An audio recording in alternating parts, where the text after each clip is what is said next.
Hi hello ನಮಸ್ಕಾರ ಗೆಳೆಯರೆ. ನಾನು ನಿಮ್ಮ ರವಿ ಮಾತಾಡ್ತಿದ್ದೀನಿ. ನಮ್ಮ ಯೂಟ್ಯೂಬ್ ಚಾನಲ್ಗೆ ಎಲ್ಲರಿಗೂ ಮತ್ತೊಮ್ಮೆ ಮರಳಿ ಸ್ವಾಗತ.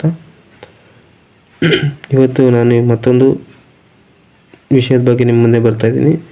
ಯಾರು ದಯವಿಟ್ಟು ನನ್ನ ಚಾನಲ್ ಪ್ರಥಮ ಬಾರಿಗೆ ನೋಡ್ತಾ ಇರ್ತೀರೋ ಅವರೆಲ್ಲ ದಯವಿಟ್ಟು ಮರೆದೇ ಸಬ್ಸ್ಕ್ರೈಬ್ ಮಾಡ್ಕೊಳ್ಳಿ, ಹಾಗೆ ಲೈಕ್ ಮಾಡಿ ಮತ್ತು ಬೆಲ್ ಬಟನ್ನ ಒತ್ತೋದು ಮರಿಬೇಡಿ. ಇಷ್ಟು ಹೇಳ್ತಾ ನಾನು ವಿಡಿಯೋ ಶುರು ಮಾಡ್ತಾಯಿದ್ದೀನಿ.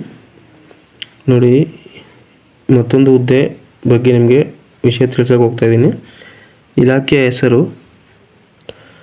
ಸ್ಟೇಟ್ ಬ್ಯಾಂಕ್ ಆಫ್ ಇಂಡಿಯಾ ಕಡೆಯಿಂದ ನಿಮಗೆ 1513 ಹುದ್ದೆಗಳು ಖಾಲಿ ಇದೆ. ಯಾವುದಂದರೆ SBI ಸ್ಪೆಷಲಿಸ್ಟ್ ಕೋಆರ್ಡಿನೇಟ್ ಆಫೀಸರ್ ಅಂತೇಳಿ.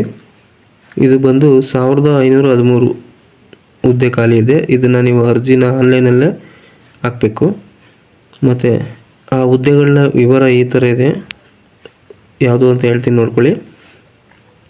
Deputy manager system project management ಮತ್ತು ಡೆಲಿವರಿ 187. ಮತ್ತು ಇನ್ಸ್ಟ್ರಕ್ಚರ್ ಆಫ್ ಬೆಂಬಲ್ಸ್ ಮತ್ತು ಕ್ಲೌಡ್ ಕಾರ್ಯಾಚರಣೆ ಹುದ್ದೆ 412 ಇದೆ. ಹಾಗೂ ನೆಟ್ವರ್ಕಿಂಗ್ ಸಂಬಂಧಿತ ಹುದ್ದೆ 80 ಇದೆ. IT ಆರ್ಕಿಟೆಕ್ಟ್ ಮತ್ತು IT ಆರ್ಕಿಟೆಕ್ಟ್ ಅಂತೇಳಿ 27 ಇದೆ. ಸಹಾಯಕ ವ್ಯವಸ್ಥಾಪಕರು 798. ಸಹಾಯಕ ಉಪಾಧ್ಯಕ್ಷ IT ಆಕ್ಟ್ ಅಪಾಯ ಮತ್ತು 1. ಮತ್ತು ವಿದ್ಯಾರ್ಹತೆ, ಈ ಹುದ್ದೆಗೆ ವಿದ್ಯಾರ್ಹತೆ ಏನು ಬೇಕಂತ ನಿಮಗೆ ಹೇಳ್ತೀನಿ ನೋಡ್ಕೊಳ್ಳಿ. BE BTech MCA MTech MSc MBA ಹಾಗೂ ಯಾವುದೋ ಪದವಿ ಇನ್ನು ನೀವು ಮಾಡಿರಬೇಕು. ಇದಕ್ಕೆ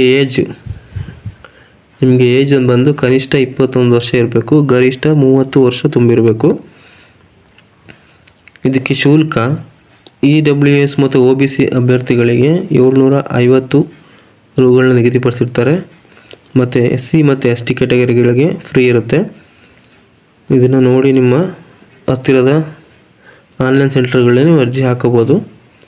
ಆಯ್ಕೆ ವಿಧಾನ ಹೇಗಿರುತ್ತೆಪ್ಪ ಅಂದರೆ, ಹುದ್ದೆಗಳಿಗೆ ಅರ್ಜಿ ಸಲ್ಲಿಸಿದ ಅಭ್ಯರ್ಥಿಗಳನ್ನು ಶಾರ್ಟ್ ಲಿಸ್ಟ್ ಮಾಡಿ ಅದರಲ್ಲಿ ಉಳಿದ ಅಭ್ಯರ್ಥಿಗಳನ್ನ ಸಂದರ್ಶನದ ಮೂಲಕ ನೇರವಾಗಿ ನೇಮಕಾತಿ ಮಾಡ್ತಾರೆ.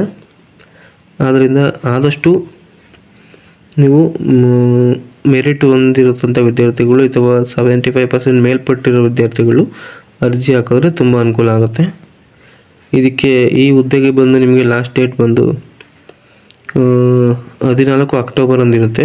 ನಿಮಗೆ ಓಪನಿಂಗ್ ಬರೋದು ಅರ್ಜಿ ಆನ್ಲೈನಲ್ಲಿ ಅರ್ಜಿ ಹಾಕೋದಕ್ಕೆ ನೀವು 14 ಸೆಪ್ಟೆಂಬರಿಂದ ನಿಮಗೆ ಲಿಂಕು ಓಪನ್ ಆಗುತ್ತೆ. ಆ ಲಿಂಕಿನ್ನು ನಮಗೆ ಬಂದಿಲ್ಲ ಮತ್ತು ಕಳಿಸ್ಕೊಟ್ಟಿಲ್ಲ. ಅದು ಬಂದು ಕಂಪ್ಯೂಟರ್ ಸೆಂಟರ್ಗಳಲ್ಲಿ ಹೋಗಿ ವಿಚಾರಿಸಿದ್ರೆ ನಿಮಗೆ ಅಲ್ಲೇ ಹೇಳ್ತಾರೆ. ಆದ್ದರಿಂದ 14 ಸೆಪ್ಟೆಂಬರಿಂದ 14 ಅಕ್ಟೋಬರ್ ಅಲ್ಲಿಗೆ 1 ತಿಂಗಳ ಕಾಲಾವಕಾಶ ಇರುತ್ತೆ. ನಿಮ್ಗೆ ಯಾರು ಕೆಲಸ ಹುಡುಕ್ತಾ ಇರ್ತೀರ ಮತ್ತು ನಿರುದ್ಯೋಗಿ ಯುವಕಗಳಿರ್ತೀರ ಅವರು ಹೋಗಿ ಅರ್ಜಿನ ಹಾಕ್ಬೋದು. ಮರಿದೆ ನಾನು ಹೇಳಿರೋ ಇಷ್ಟು ಉಪಯುಕ್ತ ಮಾಹಿತಿ ನಿಮಗೆ ಅನುಕೂಲ ಆಗಿದೆ ಅಂತ ನಾನು ತಿಳ್ಕೊತಾ ಮತ್ತೊಂದು ವಿಡಿಯೋದಲ್ಲಿ ನಾನು ನಿಮ್ಮ ಮುಂದೆ ಬರ್ತೀನಿ ಅಂತ ಹೇಳ್ತಾ, ಅಲ್ಲಿವರೆಗೂ ಗುಡ್ ಬೈ.